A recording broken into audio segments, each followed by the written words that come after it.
Mari malam hari ini kita mau belajar firman Tuhan bersama-sama. Ayatnya Lukas 18.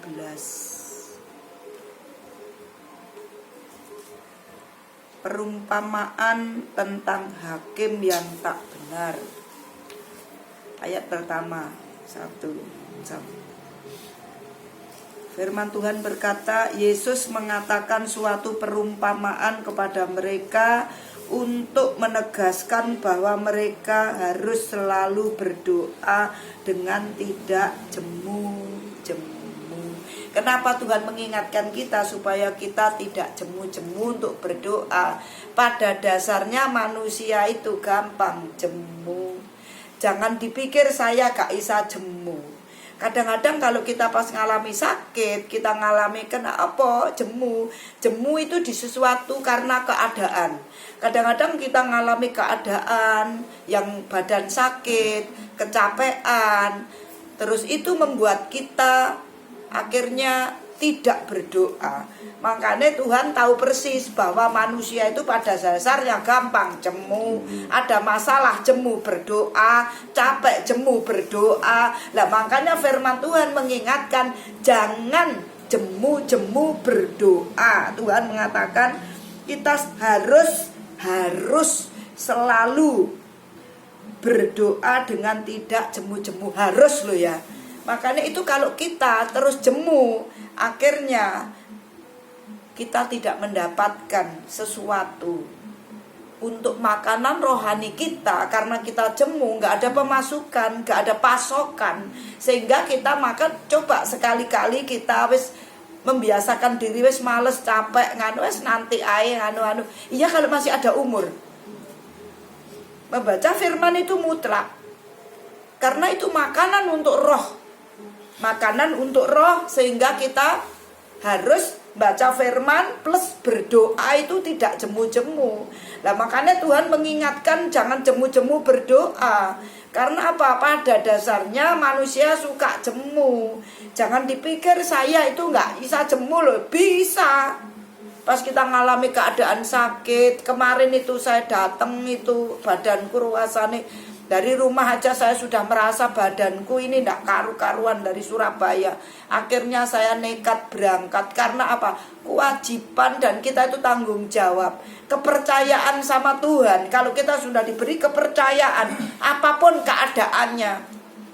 Saya punya prinsip, apapun itu keadaan saya harus pergi. Karena pelayanan ini kehormatan. Sudah dikasih hormat untuk pelayanan. Kalau kita sak maunya, walaupun seberapa yang ada ini kubu doa, kita tetap berdoa. Karena gak harus banyak gitu loh. 1-2 orang berkumpul dalam nama Yesus, Yesus itu ada. Makanya seberapa orang kita harus tetap menghargai kehadiran Tuhan. Apa artinya ibadah tanpa kehadiran Tuhan? Enggak ada artinya. Jadi hadirat Tuhan itu penting. Makanya kita harus fokus. Kita terus benar-benar Tuhan menyadar aku tidak mampu. Tanpa Yesus aku tidak bisa hidup. Terus terang saya tidak bisa hidup tanpa Yesus.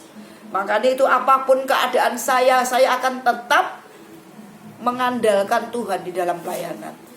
Karena kalau kayak kita tidak punya Roh Kudus yang menuntun kita, ngawur hidupnya pasti. Tapi kalau kita dituntun Tuhan memberi penyertaan itu sempurna. Makanya saya keadaan sakit tetap berangkat ay. Dari sini sempoyongan aku. Badanku gak karu-karuan, tekor resik-resik, ngepel wis itu badan itu rasanya wis ra karuan. Tapi harus dilakukan. Wong namanya aja tanggung jawab. Gak bisa kalau kita gak bisa tanggung jawab dengan pelayanan yang kita dipercayakan Tuhan. Ya jangan jadi hamba Tuhan. Karena panggilan, kalau sudah dipanggil kita luput dari panggilan. Sedikit-sedikit, aduh aku males, aduh badanku capek, wes enak tidur ae. Iya lah kamu kesempatan ada. Lelek besoknya terus bengi nih amblas, bengi dipanggil, yuk gak iso. Makanya itu kita harus, walaupun keadaan apapun, kita harus selalu siaga. Makanya kita harus berdoa tidak jemu-jemu. Katanya dalam sebuah kota, seorang hakim yang tidak takut akan Allah dan tidak menghormati seorang pun Dan di kota itu ada seorang janda yang selalu datang kepada hakim itu dan berkata, belalah hakku terhadap lawanku. Beberapa waktu lamanya, karena biasa wong gak duwe, wong ora duwe kuwi nek teko nang nggone pengadilan, nang nggone urusan ambek hukum, bener dadi salah. Karena apa? Bicara soal money, uang. Nek kita ndak punya uang, kamu lek duwe masalah, ojo sekali-kali kamu goleki nang gone yang golek pengadilan, golek pembelaan, ora bakal dibelo. Tetapi ini diperumpamakan supaya ini tidak jemu-jemu berdoa seperti wanita janda datang nang gone hakim. Karena itu dia terus datang, hakimnya sendiri akhirnya ketakutan.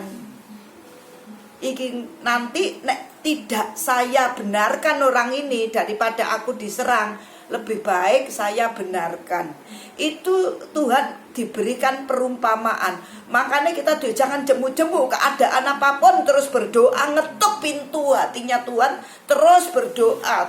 Berdoa gak ada henti-hentinya. Jadi berdoa itu terus menerus. Apalagi sebagai pendoa syafaat.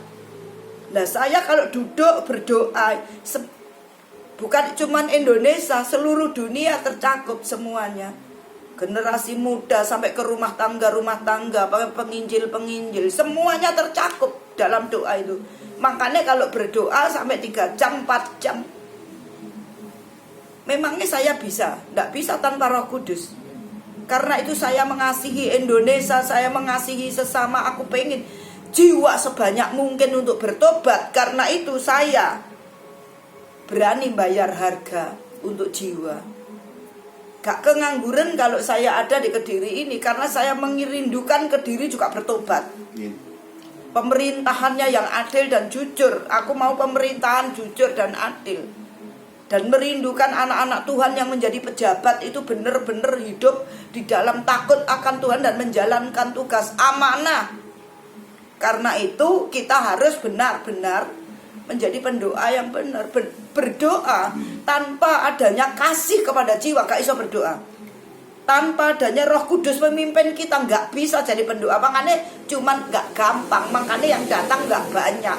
Karena pendoa itu gak sembarangan, gak semua orang mau gitu loh. Pendoa memang panggilan, gak bisa.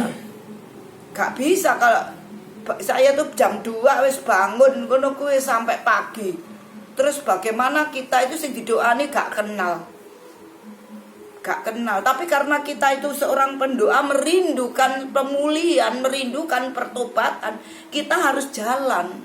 Berdoa tidak jemu-jemu. Bagaimana kita mandek? Ya gak bisa keinginan kita untuk Indonesia supaya pemerintahan yang takut akan Tuhan. Gak bakal terjadi keadaannya tidak berdoa. Sekarang ini Indonesia sedang mengalami keadaan yang tidak baik-baik saja. Ekonomi semua harga tahu-tahu naik, wes kresek aja plastik tahu-tahu naik, wes semuanya belanja sekarang biasanya uang 500.000 dapat banyak, itu 500.000 dapat sak kresek. Karena apa? Semuanya mahal. Tapi prinsip saya yang penting bisa beli.